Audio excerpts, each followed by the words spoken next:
tells a story. It's not just about being served, but it's about being experienced. And we all know that when we have our gatherings, there's always food, some type of food, and we also talk about comfort food as well. So it means that food influences in some way, in some form or fashion.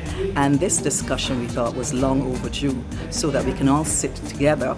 And the audience was very, very interactive and have their own expressions and ideas of whether you should change something, whether you're changing by adding or subtracting an ingredient, whether you're changing by the method of preparation, or whether you're changing by the equipment that you're using to prepare the particular item. And that is what the discussions are about. And they're not necessarily all agreeing to the same things. You have disparate views, which is interesting, depending on how you view the whole idea of change, how you impact tradition through this innovative way of either presenting or preparing food. So it was timely, a very timely subject, and I was glad to see that the audience was really participating, not only in the discussion, but as well as when the demonstration part of it happened, that they were able to sample certain things as well and look at their foods in a different way. There's more to just cooking the food and eating the food. So the workshop was seen as that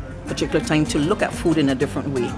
Yeah? So you look at food in a different way. You look at the importance of food, its sustenance, its nutrition, but at the same time, it is part of our tradition, it's part of our heritage, and we thought that that discussion had to happen. We also had the example with presenting sauce in a different manner, but yet it has the same sauce taste because the basis of it in terms of ingredients is the same. This one is in terms of presentation now.